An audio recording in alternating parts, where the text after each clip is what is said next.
দোকানদার ভাই, ভাই বলেন। আমি সিআইডি অফিসার। আপনি বলেন। কি একে দেখেছেন? জি না স্যার, দেখিনি তো। এ হচ্ছে ইনকু মাস্তান, 5-7টা মার্ডার করে এই এলাকায় এসেছে, ঠিক আছে?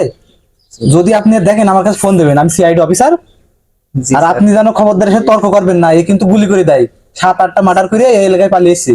যদি আপনি দেখেন, আপনি আমার কাছে ফোন দেবেন, ঠিক আছে? জি স্যার, জি। আচ্ছা, ফোন দিন। আচ্ছা। দোকানদার, ওইটা দে, এটাও দিবি। এটা ভাই? হ্যাঁ, ওইটাও দিবি।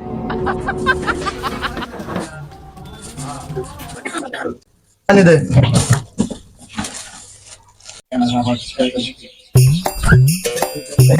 স্যার তো এর কথাই বলছিল, এর ছবি দেখাচ্ছিল তখন। এই মনে হয় সেই ইনকু মাস্তান। দেখি স্যারের কাছে ফোন দিয়ে দিনি।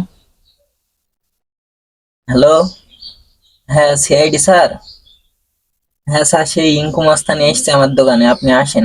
এ কি ব্যাপার, এত দেরি হচ্ছে কেন? তাড়াতাড়ি আয়।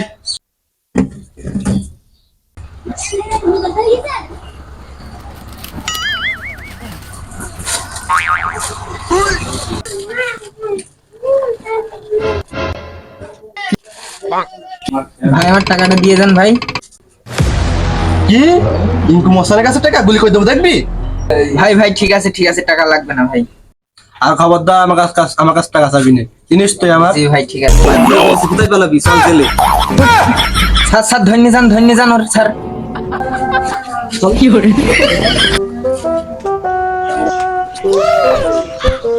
এই কি নাটকটাই না করলাম দোকানওয়ালার সাথে, কি বললো বানালাম। এরকম প্রতিদিন করতে হবে। নে, নে, ভাগ করি। বস বস, এটা আমার, একটা আমার, এটি তোর, এটু আমার। ঠিক আছে, এটা তো নিতে হবে না, আমি কষ্ট করেছি, তুমি চাবি দিলাম। আচ্ছা ঠিক আছে, বক্সের মধ্যে যা আছে। ওরা আবার বলদ বানাইতে হবে, খাই। ঠিক আছে, তারপর কাল। বাড়ি যাই।